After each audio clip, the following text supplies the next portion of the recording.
15 senador ang bumoto para magkaroon ng bagong Senate President at mapalitan si Senate President Chis Escudero.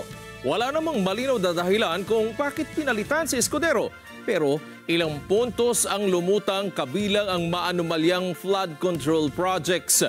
Nagbabalik mula sa Senado Live si Mean Corvera. Mean.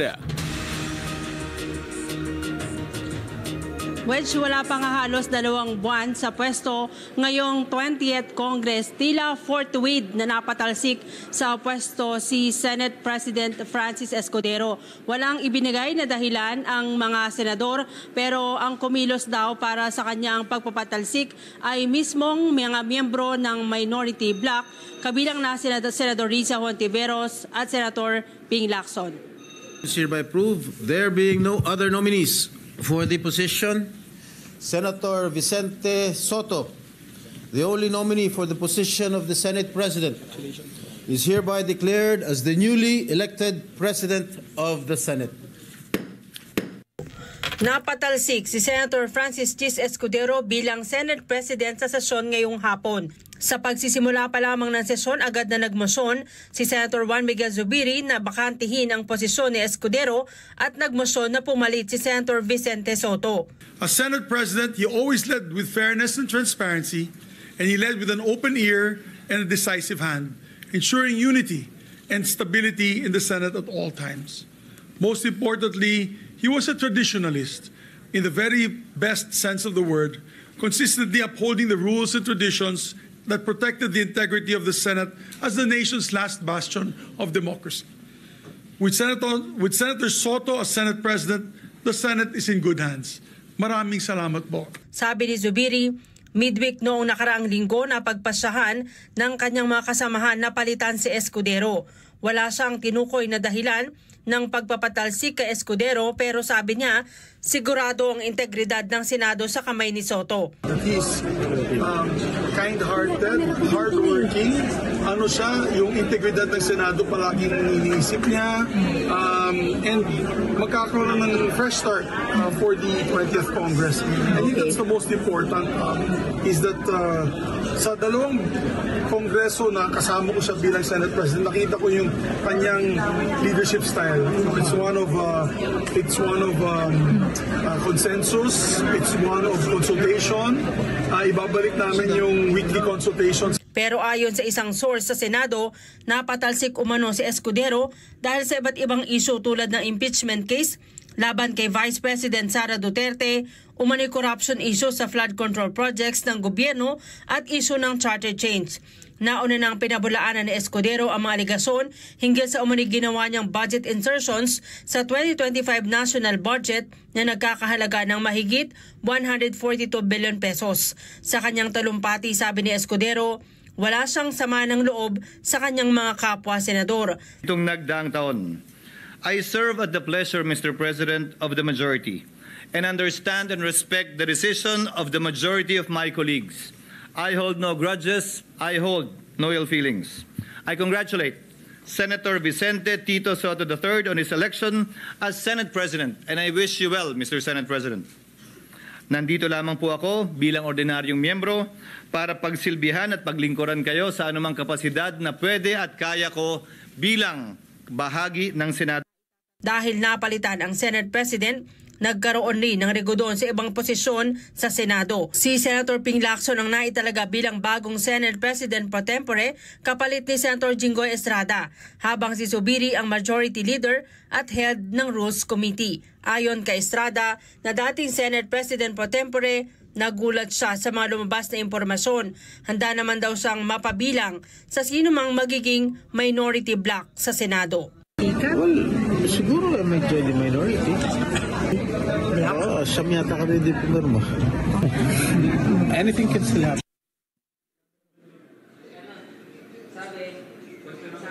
Sa ngayon, Wedge, wala pang nabubuo kung sino yung mapapabilang sa minority bloc sa Senado, hindi pa rin napag-usapan yung iba pang mga miyembro na o mga senador kung magkakaroon ng regodon sa mga committee chairmanship.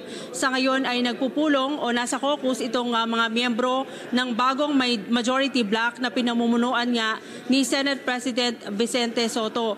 Pero wala dito sa caucus, hindi dumalo yung mga tinaguriang Duterte bloc. Kabilang na dyan sina Senator Rodante Marcoleta, Senator Bongo, Senator Ronald Bato de la Rosa at iba pang kasama sa dating miyembro ng majority. Pag-uusapan daw yan ang paghahalal doon sa iba pang miyembro ng mga committee chairmanship sa mga susunod na araw. Wedge. Okay, Mayan, meron na bang opisyal na listahan na inilabas ang Senado kung sino-sino yung 15 mga senador na pumirma para mapalitan si Chis Escudero ni Senate President ngayon na si Tito Sotto? At meron bang miyembro ng Duterte Bloc na tumawid bakod? Mayan? Meron, Wedge, pero yung listahan na sinasabi mo, hindi talaga lumalabas yan unless lalabas lang yan kapag nagkaroon na ng definite na miyembro yung majority bloc at sigurado na rin kung sino yung aanib sa minority. Ang sa information natin, Wedge, bukod dun sa tatlo, sina Senator Bongo, Bato, Marcoleta, hindi rin kasama dito sa nangyayaring caucus si Senator Amy Marcos at si Senator Robin Padilla. Ang bukod dyan, hindi rin daw sumama sa caucus sina Senator Jinggoy, Joel Chis at Alan Peter Cayetano. Doon sa tanong mo kung meron bang tumawid yung magkapatid na Mark at Camille Villar, dati silang kabilang sa Duterte Bloc pero ngayon ay napaulat na kasama sila sa majority bloc. So, posible ba, Mayan, na inadya talagang hindi ipaalam doon sa mga taga-Duterte Bloc itong posibleng pagpapalit ng liderato ng Senado? Pangalawang tanong, may basbas ba ng Malacanang itong naging papapalit ng Senate President? Sasagutin ko muna yung pangalawang mong tanong, Wedge. Nung napalitan si Senate President Juan Bigazubiri bilang Senate President, wala sa bansa ang Pangulo. Ngayon, wala ulit siya sa bansa nang mapalitan si Senate President Francis Escudero. Doon sa pangalawang mong tanong, Wedge, ulit. Diba? Sa pangalawang tanong natin, Mayan, ano nga yung pangalawang tanong? Oo, may kinalaman ba? Oo, yung mga Duterte, sinadya ba na hindi talaga ipaalam sa kanila yung mga 5 na nabanggit mo kanina? Usually, Wedge, ang dito sa karanasan ko sa pag-cover sa Senado, ang kudita hindi talaga pinapaalam yan. So kung hindi ka kasali, out ka talaga, hindi mo malalaman. Malalaman mo na lang yan kapag ipresenta na may sapat na ng numbers sa plenary at magbibitiw na mapipilitang mag-resign kung sino man yung nakaupo sa pwesto. Kanina nabanggit mo, meron ng 5 from the Duterte Bloc na hindi umattend doon sa caucus na sinasagawa ngayon, plus yung mga dating liderato ng Senado. Automatic na ba sila ay magiging minority at meron na bang umuugong kung sino ang tatayong minority leader ngayon ng Senado? Kasi nagkapalitan yung dating minority, ngayon ang magiging majority. Hindi pa tayo sigurado dyan, pero kanina na-interview namin si Senator Vicente Sotto. Ang sabi niya, hindi naman automatic na natanggal sa pwesto si Escudero, siya yung magiging minority leader. Ayaw niya rin daw na tumayong minority leader kasi kailangan yan maging busy ka sa lahat. Ikaw yung tatayo na leader at tutugon dun sa mga issue na may kinalaman sa tungkulin ng isang minority leader. Hindi pa tayo sigurado, Wedge, kung yan ay pagbobotohan pa bukas sa sesyon ng 3:00 ng hapon. Mayan, itong naging pag-upo bilang Senate President ni Senator Tito Sotto, kumbaga biglaan nabanggit na sa mga balita, parang kahapon lang yata nila nagsimulang pag-usapan ito. Pero 2 months pagkatapos ng pagbubukas ng 20th Congress, nagpalit na ng liderato ng Senado. Posible ba maagaw pa rin itong posisyon na ito, yung Senate presidency ng mga taga-Duterte Bloc at pinagpaplanuhan nila? Baka posibleng kumbaga hilahin ulit yung mga bilyar na nagtawid bakod. Ang pleasure, sabi ni Tito Sen, yung kanyang pleasure ay nasa mga miyembro, nakadepende sa mga miyembro ng Senado kung siya ay tatanggalin o mananatili sa pwesto, Wedge. Okay, huling tanong na lang, Mean, posible bang mahugot mula sa archives yung impeachment complaint laban kay Vice President Sara dahil ang nakaupo ngayon na Senate President ay si Senador Tito Soto? Yan daw ay pag-uusapan at kung may maghahain ng motion at kung may sapat naman siyang numero, laging ang issue dito, Wedge, kung may sapat kang numero, ikaw ang panalo. Okay, Mean, bigay ko kay Ali. May katanungan si Ali sa'yo. Meron lamang isang katanungan dahil binabanggit mo na maaari magkaroon ng rigodon dun sa committee chairmanships.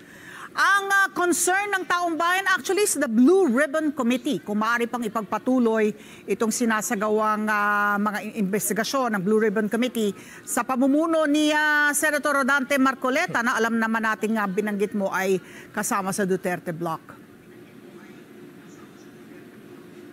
Ali, tinanong ko din si Senator Rodante Marcoleta kanina pagkatapos nung botohan sa plenary. Ang sabi niya, hindi rin siya nakakasigurado kung siya ba ay mananatili pa o mapapatalsik din bilang chairman ng Blue Ribbon Committee. Isa sa sinasabing kinukonsidera sa pwesto na yan ay si Senator Ping Lacson dahil dati siyang investigador at pinuno ng PNP.